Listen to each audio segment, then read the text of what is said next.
Doctor عابد سلیری صاحب، کسی بھی فوری معاہدے کے لیے اکنامک کمپلشنز کا کتنا امپورٹنٹ رول ہوتا ہے، اور اگر ابھی معاہدہ نہیں ہوتا تو اس کا کیا امپیکٹ ہوگا پھر آگے؟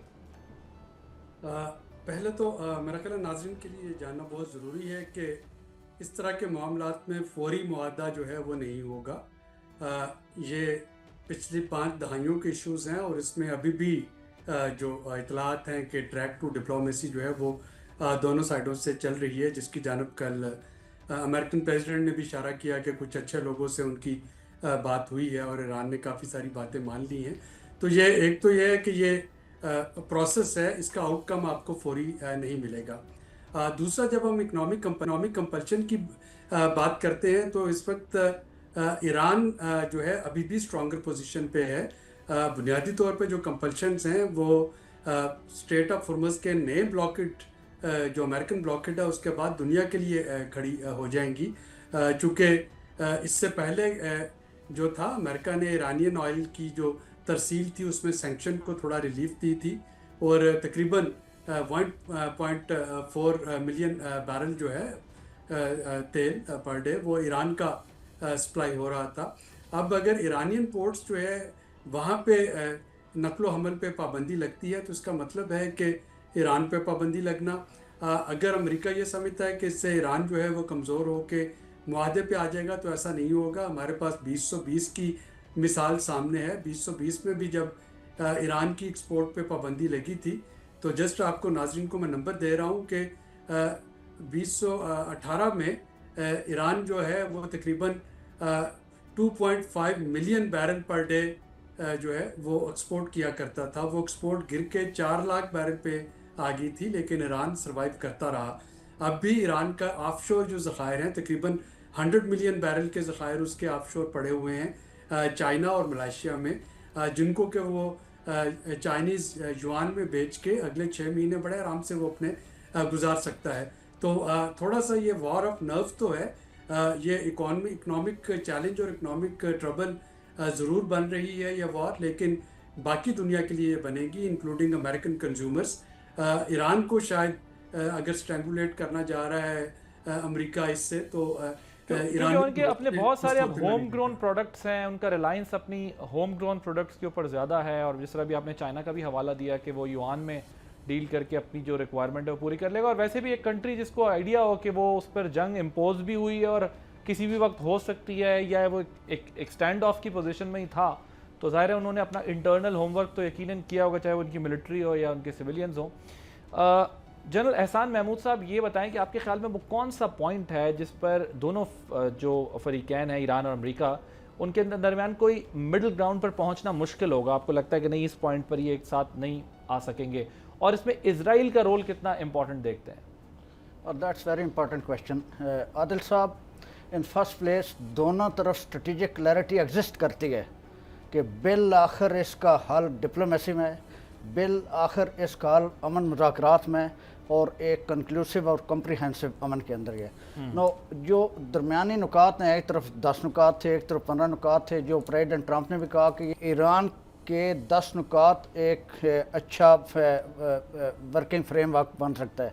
کچھ پوائنٹس ہیں جن کے اوپر اختلاف ہے، جو بھی ہمیں بظاہر basically having said that, points ہیں کیا؟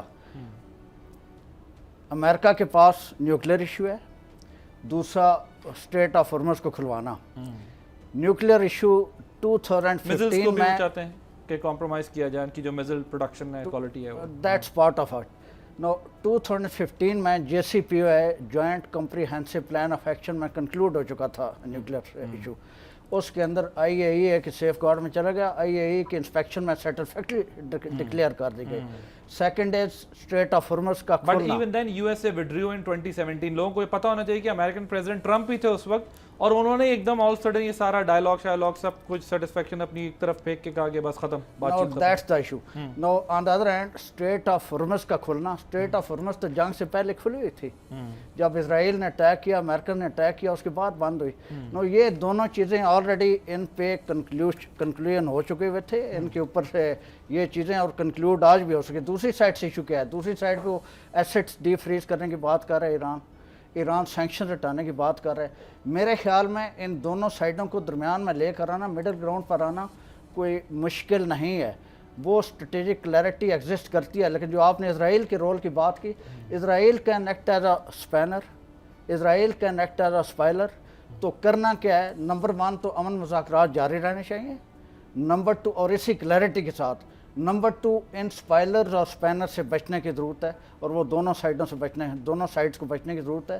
لیکن اچھی بات اس میں یہ ہے کہ پوری دنیا اس کے اندر انٹرسٹڈ ہے, امن مذاکرات کے اندر اور امن معاہدے کے اندر, اور یہ دونوں پارٹیز بھی انٹرسٹڈ ہیں. صرف یہ ہے کہ ان مذاکرات کے اندر everyone tries and all parties involve try to get maximum out of it.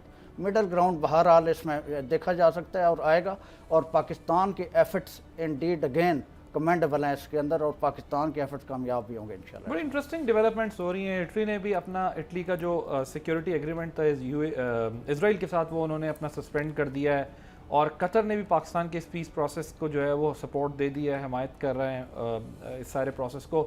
Ambassador صاحب, آپ کے خیال میں اگر یہ مذاکرات سکسیسفل ہوتے ہیں تو پاکستان کی جیو پولیٹیکل پوزیشن پر اس کا کیا امپیکٹ ہوگا, اور کیا ایسے موقع کو ہم جو وہ 70s کے ڈیکیڈ کا ہنری کیسنجر مومنٹ کہتے ہیں کہا جا سکتا ہے؟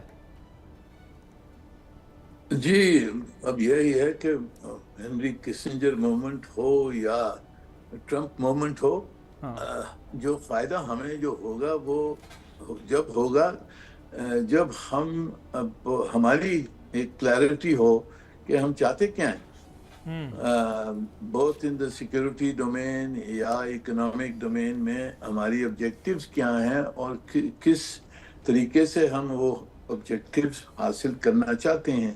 تو میرے خیال میں ہمارے سامنے جو سوال ہیں, اور حکومت کے سامنے جو سوال ہیں, وہ یہی ہیں کہ جی ایک ہمارا کوئی پلان ہے یا بنا رہے ہیں ہم کوئی پلان جس کے تحت آگے ہماری سیکیورٹی اور اکنامک آبجیکٹیوز کو آگے کس طرح سے بڑھا سکتے ہیں. اب وہ کیا ہو سکتا ہے وہ اس پہ تفصیل سے بات کر سکتے ہیں, پر پلاننگ تو ہماری ہونی چاہیے. کوئی آپ کو دے گا نہیں, آپ کو لینا ہوگا.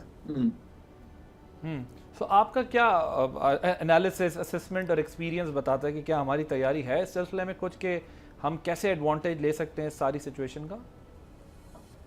جی دیکھیں, ہماری اب تک مجھے تو پورا علم نہیں کتنی ہم نے تیاری کی ہے, بس تیاری ضروری کرنا ہوگی. ایٹ لیسٹ سیکورٹی ڈائمینشنز میں تو اب ہم نے دیکھا ہے جو ہمارا بائلیٹرل معاہدہ ہوا ہے سعودی عرب کے ساتھ, شاید دوسرے ممالک خلیج کے شاید وہ بھی چاہتے ہوں اس جنگ کے بعد میں کہ امریکہ سے تھوڑا سا ہٹ جائیں, اور جو خطے کے ممالک ہیں, پاکستان ہے, ترکی ہے, ان کے قریب آ جائیں اور ان کی سیکیورٹی کو پرزرو کرنے کے لیے. تو یہ ایک ڈائمینشن ہے خطے کی سیکیورٹی میں پاکستان کیا رول ادا کر سکتا ہے, اور اس کے اشارے اب موجود ہیں. جو ہمارا معاہدہ سعودی عرب کے ساتھ ہوا ہے اس کے تحت, اور ہمارے تعلقات ایران کے ساتھ بھی اچھے ہیں, تو ہم ایک رول پلے کر سکتے ہیں. اب وہ کس طرح سے کرنا ہے وہ ڈپلومیٹک بائلیٹرل ملٹی لیٹرل نیگوسیشن ہم کر کے اس کو بڑھا سکتے ہیں. جہاں تک کہ اکانومی ہے, اکانومی پہ ہم ڈھونڈ رہے ہیں کہ جی انویسٹمنٹ ہو. ہمارے بات چیت خلیج کے ممالکوں سے بھی ہوئی ہے, باقی امریکہ سے بھی ہوئی ہے, پر اس کا نتیجہ اگر جب نکلے گا جب آپ کے پاس کانکریٹ اچھے پروجیکٹس ہوں جس کے لیے انویسٹمنٹ آپ چاہتے ہیں. ہماری کمزوری میرے خیال میں یہی رہی ہے کہ ہمارے جو پروجیکٹس ہیں وہ صحیح قسم کے بنے نہیں ہیں. ہم نے صحیح پروجیکٹس بنانا ہے اور بینکیبل پروجیکٹس بنا کر پھر انویسٹمنٹ ڈھونڈنی ہے. تو راستے کھلے ہیں, راستے پورے سب پولیٹیکلی اور راستے سب کھلے ہیں ہمارے. کریڈٹ ریٹنگ بھی اچھی ہے. تو اب ہمارے اوپر ہے کہ ہم کس طرح سے اس کا فائدہ اٹھائیں. سبسکرائب کریں اور بیل دبائیں تاکہ کوئی خبر رہ نہ جائے.